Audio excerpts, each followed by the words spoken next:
आज मैं आपको सुनाने जा रहा हूं अपनी मंडली की सदस्य दीक्षा चौधरी की लिखी कहानी इश्क तो इश्क है। दीक्षा चौधरी महज 19 साल की हैं और राजस्थान के गंगानगर जिले के एक छोटे से गांव ततारसर की रहने वाली हैं। आजकल सीकर में रहकर पढ़ाई कर रही हैं एमए इंग्लिश लिटरेचर की। आइए सुनते हैं उनकी लिखी कहानी। रेड या ब्लू? नहीं, रेड वाली तो कितनी बार पहन चुकी, और ब्लू कुछ खास नहीं लगता ये कलर मुझ पर। मैंने बारी बारी से दोनों ड्रेस खुद पर लगा कर देखी और फिर बिस्तर पर फेंक दी, वहां पहले से लगे ढेर के साथ। पिछले आधे घंटे से ये सिलसिला यूं ही जारी था। आईने के सामने खड़ी मैं जैसे कोई मुश्किल इम्तिहान दे रही थी और एकमात्र सवाल था, ड्रेस कौन सी पहनूं? एक ढंग का कपड़ा नहीं है मेरे पास। बुदबुदाते हुए मैंने वही ड्रेस उठा ली जो सबसे पहले निकाली थी। अभी इयररिंग से लेकर लिपस्टिक का शेड डिसाइड करने तक की जंग तो बाकी ही थी, और इन सब के बाद कमरे की जो हालत होने वाली थी सोचकर मेरा सर चकरा गया। वैसे भी ये समेटना सहेजना ना मेरे बस की बात नहीं है। मेरे तो ड्रेसिंग टेबल से लेके बुक रैक तक सब हमेशा बिखरा रहता है। पसंद है मुझे बेतरतीबी, घर में भी और जिंदगी में भी। सरप्राइजेस मिलने की कितनी पॉसिबिलिटी रहती है ना हमेशा। आज हमारा यानी मेरा और गौतम का मूवी का प्लान था। मेरा लेट पहुंचना तय था और फिर गौतम का ये कहना कि कोई हमेशा लेट कैसे हो सकता है यार। आज भी मुझे सिर्फ सॉरी कहकर काम चलाना पड़ेगा। अगर ये कहा कि ड्रेस सेलेक्ट करने में लेट हो गई तो पहले तो वो खूब हंसेगा, फिर कहेगा, रिद्धि यार तुम तो ऐसे कॉन्शियस रहती हो जैसे हमारी फर्स्ट डेट हो। फर्स्ट डेट नहीं तो क्या, रेडी भी नहीं होंगी? मेरी इस दलील का भी जवाब होगा उसके पास, एक परमानेंट जवाब। यार तुम भी ना बच्चों वाले काम। Grow up Riddhi, grow up.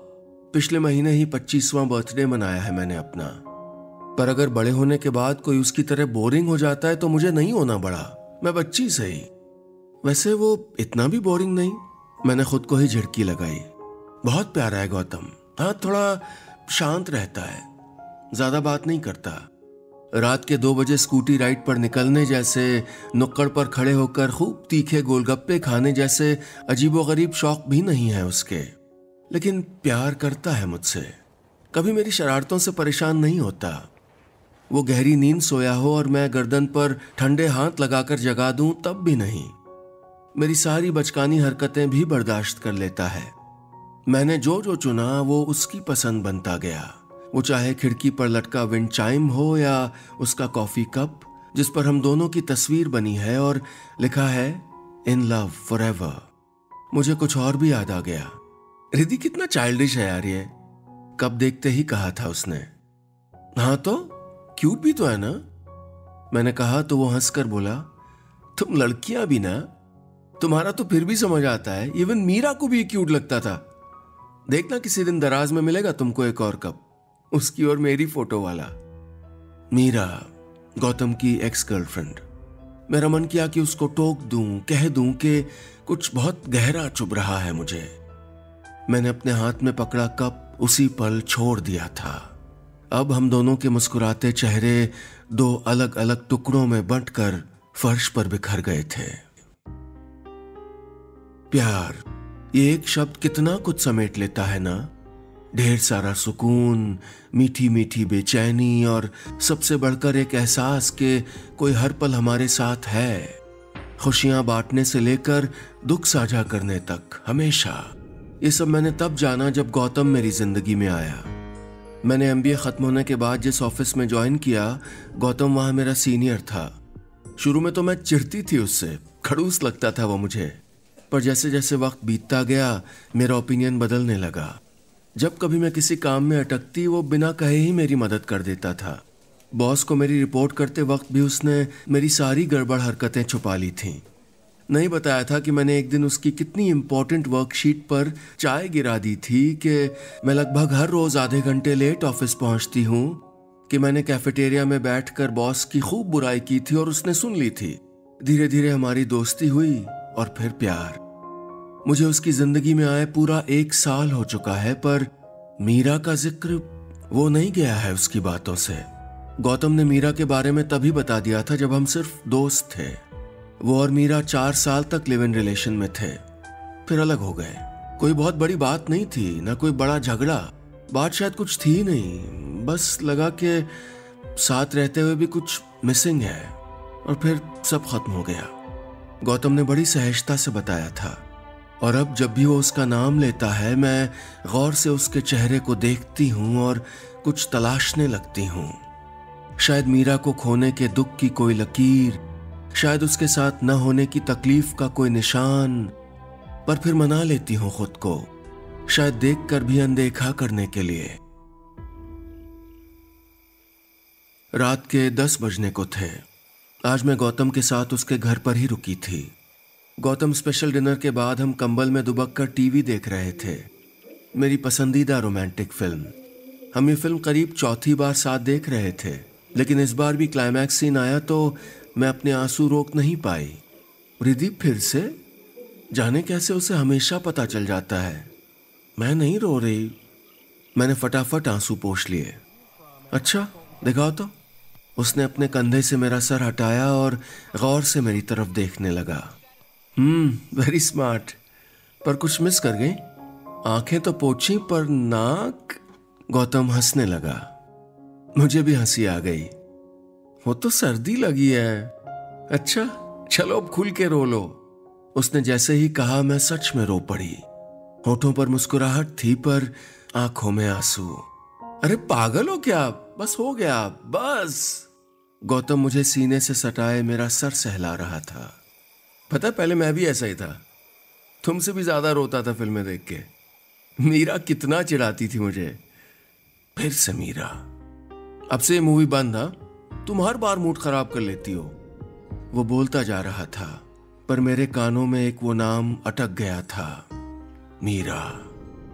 मैंने उसके इर्द गिर्द लिपटी अपनी बाजुएं ढीली छोड़ दी। अगर हर एहसास के लिए एक अलग मौसम बांटा जाता तो पहले प्यार के हिस्से सर्दी आती या गर्मी, पतझड़ या बारिशें?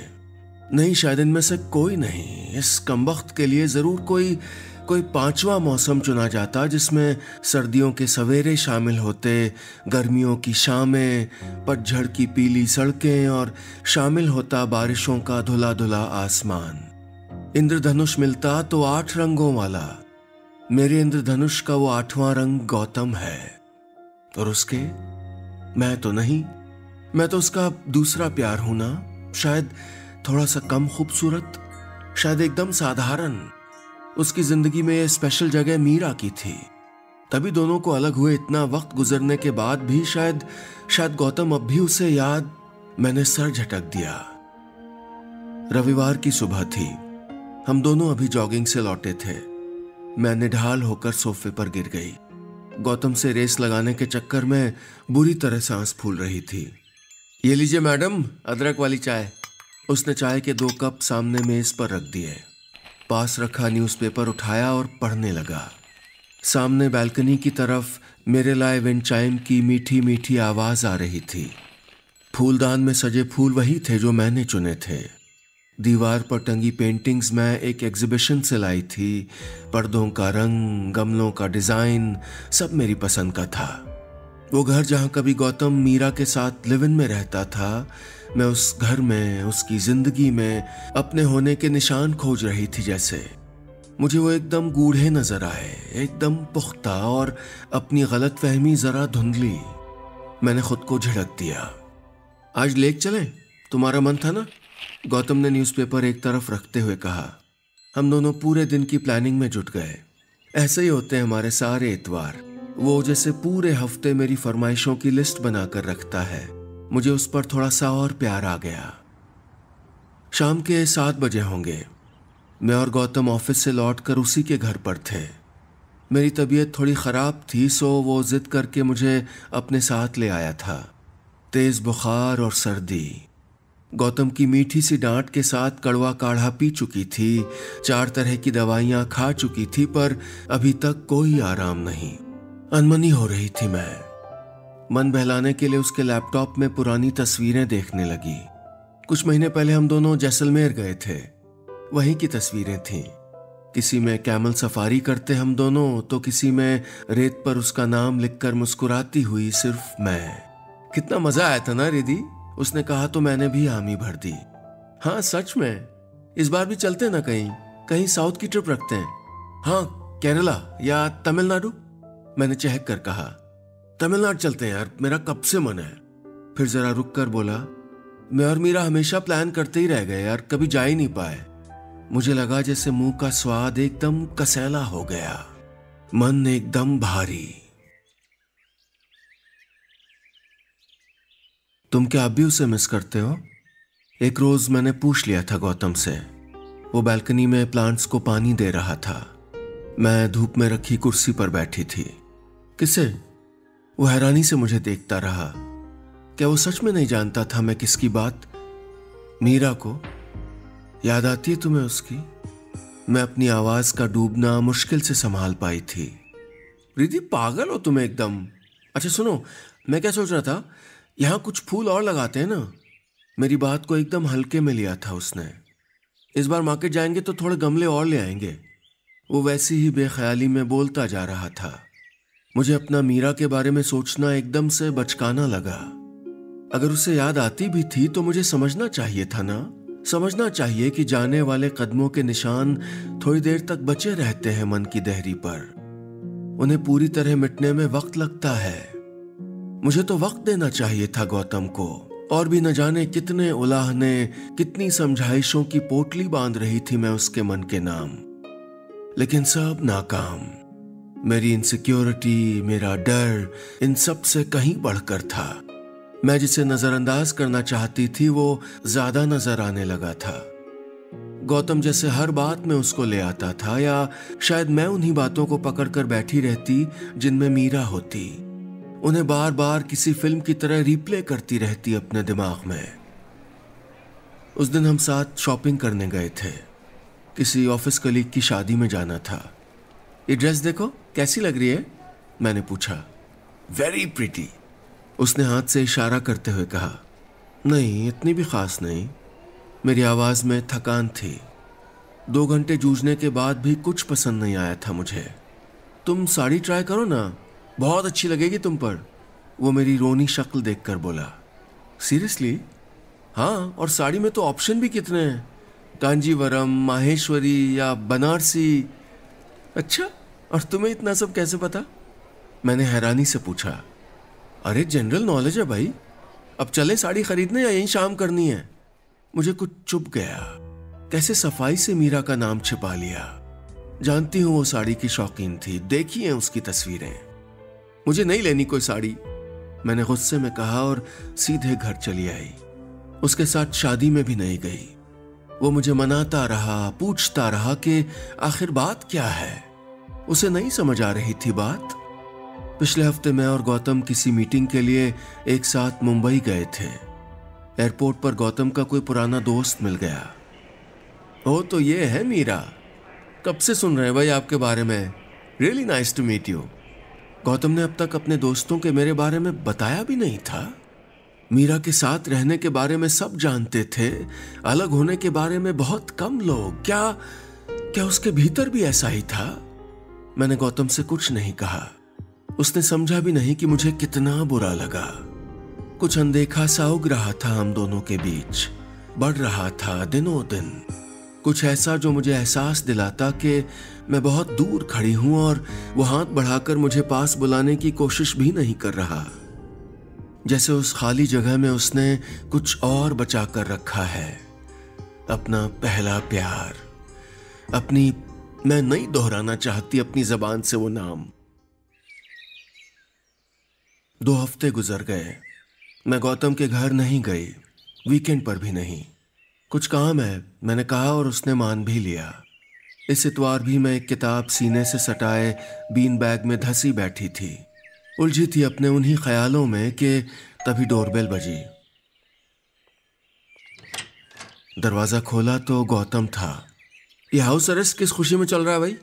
कल ऑफिस क्यों नहीं आई? फोन भी नहीं उठा रही थी। और ये घर का क्या हाल बना रखा है? कहते हुए वो भीतर चला आया था। मैं उससे नजरें चुराने की कोशिश में इधर उधर फैली चीजों को देखने लगी। बीन बैग के आसपास चॉकलेट रैपर पड़े थे। पढ़ी जा रही किताब के अलावा मेज पर कई किताबें बिखरी थीं, मेरी कैलीग्राफी की कुछ कलमें, कॉफी के 3 खाली कप और भी न जाने कितना कुछ। कब जाएगी तुम्हारी ये आदत? कहते हुए गौतम सब कुछ समेटने लगा। कभी नहीं जाएगी, आदतें जाती क्या कहीं? मैंने रुखाई से कहा। वो हंसकर बोला, हाँ पहले मैं भी ऐसा ही था, फिर देखो बदल गई ना आदत। इतनी बार झगड़ते थे हम इस सफाई वाली बात पे। कौन हम? मेरी आवाज़ में तलखी थी जो उसने नोटिस नहीं की। अच्छा मैं चाय बना के लाता हूँ, तुम रेडी हो जाओ, कहीं बाहर चलते हैं। वो जूठे कप उठाकर किचन में चला गया। मैंने मेज पर उसकी जमाई किताबों को फिर से बिखेर दिया। और भी तो कितना कुछ बिखर ही चुका था। मैं तो 10 बजे उठने वालों में से था। मीरा जबरदस्ती ले जाया करती थी जॉगिंग पर, बस आदत बन गई। उस सुबह गौतम ने दौड़ते दौड़ते बताया था। मैं रुक गई थी वहीं, नहीं उठा पाई थी एक भी कदम और।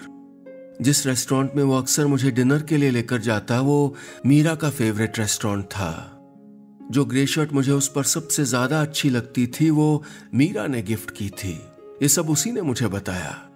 मेरी रात के 12 बजे आइसक्रीम खाने की जिद हो या लॉन्ग ड्राइव पे जाने की, वो यही कहता, यार कैसी ऊट पटांग चीजों में मजा आता है तुमको, हमने तो ये सब कभी नहीं किया। इस हम में वो और मीरा थे। मैं कहाँ थी? मैं चिड़चिड़ी होने लगी थी। गौतम से अक्सर ही छोटी छोटी बातों पर झगड़ा कर बैठती, किसी बात का गुस्सा किसी बात पर निकाल लेती। काम डाउन रिद्धि, हम बैठ के बात करते हैं ना।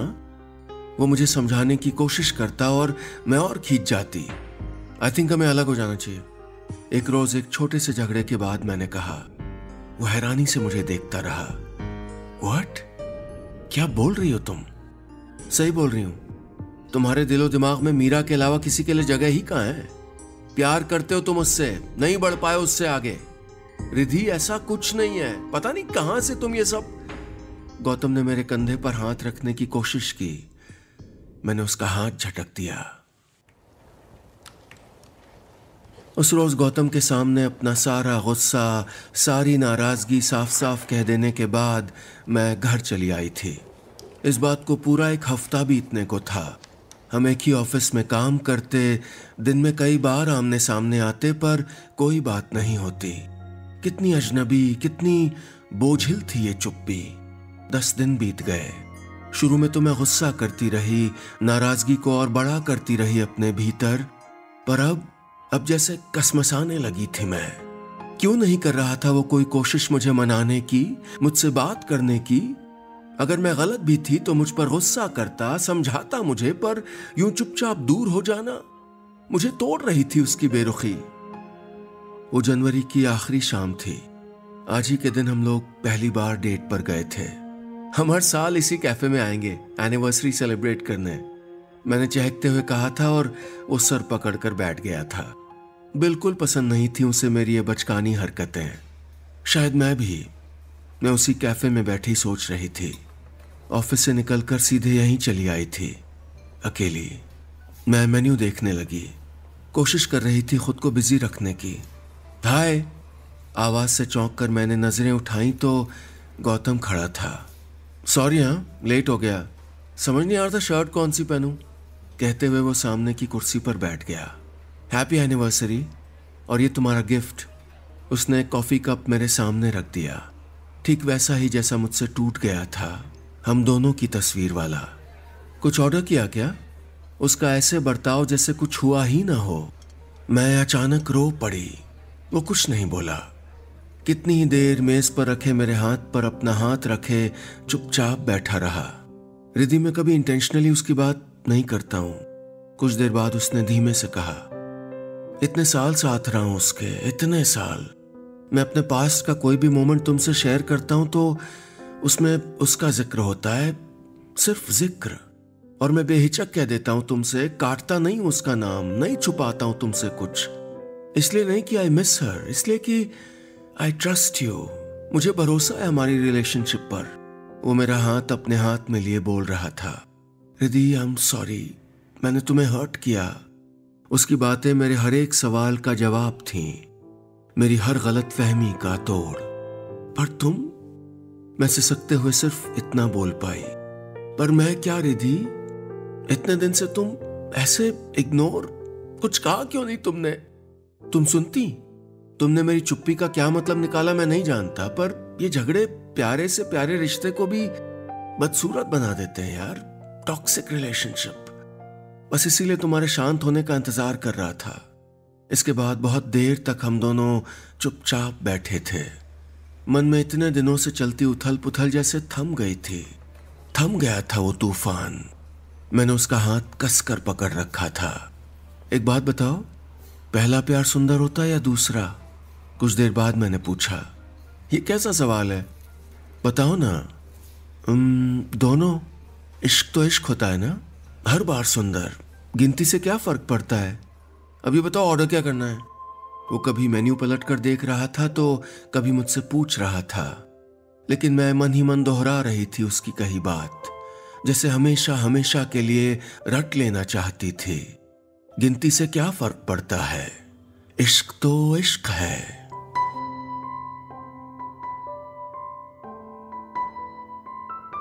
बस इतनी सी थी ये कहानी।